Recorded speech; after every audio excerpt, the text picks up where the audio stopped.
అనుకోకుండా ఒకరోజు. కథ రచన అద్దంకి లక్ష్మి. కథాపఠనం మలవరపు సీతారాం కుమార్. అమ్మగారు, అనాథాశ్రమానికి డొనేషన్ ఇవ్వండి అంటూ 4 మనుషులు వచ్చారు.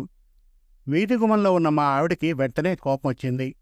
పని పాట లేదు మీకు, అస్తమానం ఎవరో ఒకరు డొనేషన్లకు వస్తూ ఉంటారు, వెళ్ళండి అంటూ విసుక్కుంది. హాల్లో టీవీ చూస్తున్న నాకు ఈ మాటలు వినిపించాయి. పద్మ, ఇలారా అంటూ కేకేశాను. అబ్బబ్బా, ఈ డొనేషన్ వాళ్ళు చంపేస్తున్నారండి అంటూ విసుక్కుంటూ లోపలికి వచ్చింది. పర్సు తీసి అందులోంచి 200 రూపాయలు పద్మకిచ్చి, వెళ్ళి ఆ డొనేషన్ వాళ్ళకి ఇవ్వు అన్నాను. అంతే, నా భార్య పద్మ అవాక్కైపోయి చూస్తోంది. వెళ్ళు, వాళ్ళు వెళ్ళిపోతారు అంటూ హెచ్చరించాను. గబగబా వెళ్ళి వాళ్ళకి 200 రూపాయలు ఇచ్చింది. అందులో ఒక ఆయన, మీ పేరేమిటి చెప్పండి అన్నాడు. మా ఆయన పేరు మూర్తి, రాసుకోండి అని చెప్పింది. వాళ్ళు డబ్బు తీసుకొని సంతోషంగా వెళ్ళిపోయారు. లోపలికి వచ్చిన పద్మ, వీళ్ళందరినీ నమ్మకూడదండి, దొంగ వేషాలు అంది.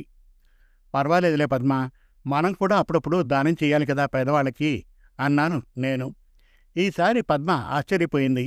అదేమిటి, మీరే కదా చెప్తారు, ఎవరికీ నయా పైసా ఇవ్వద్దని, అందరూ మోసం చేస్తారని. లేదులే, అందరూ అట్లా మోసం చేయరు అన్నాను నేను. ఏమో బాబు, ఎవరికైనా 10 రూపాయలు దానం చేయడం అంటే నా మీద మండిపడతారు. పద్మ విసుక్కుంటూ లోపలికి వెళ్ళింది. నిజంగానే నేను ఒక్క నయా పైసా పోనివ్వను.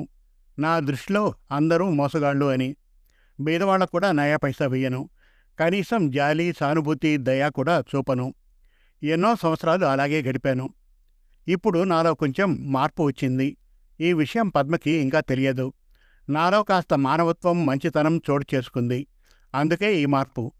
నా జీవితంలో ఈ మధ్య జరిగిన ఒక సంఘటన నాలో మానవత్వాన్ని నింపింది. ఒక్కసారి నాకు ఆ సంఘటన గుర్తుకు వచ్చింది. అప్పుడప్పుడు పక్కనున్న పట్నం వెళ్ళి వస్తాను ఆఫీస్ పని మీద. వచ్చేటప్పుడు దారిలో పిల్లలకి, పెద్దవాళ్ళకి ఏం కావాలో కనిపిస్తే తీసుకొస్తాను. ఆ రోజు వస్తూ ఉంటే రోడ్డు మీద అరటిపళ్ళు అమ్ముకుంటూ కనిపించింది ఒక అమ్మాయి. సరే కొందాం అనుకుని కారు దూరంగా ఆపాను. ఎందుకంటే కారులోంచి దిగుతూ ఉంటే వాళ్ళు రేట్ ఎక్కువ చెప్తారు కదా, అది నా తెలివి. నడుచుకుంటూ వెళ్ళి బేరం మొదలుపెట్టాను. గెల 200 చెప్పింది. 100 రూపాయల నుంచి మొదలుపెట్టి ఎలాగో 120కి ఫిక్స్ చేశాను. సాయంత్రం అయిపోతోంది, అందుకే తక్కువ రేటుకి ఇచ్చేస్తున్నాను దొరా అంది. మంచి గెల ఒకటి తీసుకుని 120 రూపాయలు ఇచ్చేశాను. వీళ్లకు బోలెడు లాభాలు వస్తాయని, 10 రూపాయల సరుకు 100 రూపాయలకి అమ్ముకుంటారని నాకు మనస్సులో అసూయ. బిజినెస్ వాళ్ళని నమ్మేందుకు లేదని నా ఉద్దేశం. ఇంతలో ఆ అమ్మాయి ఎదురుగుండా చెట్ల మీద ఉన్న కోతుల దగ్గరికి ఒక గెల పట్టుకుని వెళ్ళింది. అవి కిందకి గెద్దుకుంటూ వచ్చి ఆనందంగా తినేస్తున్నాయి. నేను అలాగే చూస్తూ నిలబడ్డాను. ఆ అమ్మాయి సంతోషంగా వాటిని చూసి, తినరా బుజ్జికన్నా, తినండి అంటూ మళ్ళీ వచ్చి తన పనిలో పడింది. నాకు కుతూహలం ఆపుకోలేక వెళ్ళి అడిగాను, ఏంటమ్మా ఒక గెలంతా కోతులకు పెట్టేశావు, అన్నీ తినేస్తున్నాయి, నీకు నష్టం కదా అని అడిగా. ఆ అమ్మాయి, బాబుగారు, నోరు లేని జంతువులు కదండి, పాపం వాటికి ఆహారం ఎవరు పెడతారు? ఈ కొండల్లో కోనల్లో తిరుగుతాయి, తిండి దొరకదు, పెట్టేవాళ్ళు ఎవరు ఉండరు. మూగజీవులను కాపాడడం మన ధర్మం కదండి, కాలే కడుపు అందరిది ఒకటే బాబయ్య అంది. నాకు వెంటనే జ్ఞానోదయమైంది.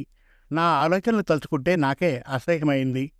శ్రీకృష్ణ పరమాత్ముడు అర్జునుడికి చేసిన జ్ఞానోదయంలాగా నాకు ఆ పిల్ల చెప్పింది గీతా ప్రవచనంలాగా వినిపించింది.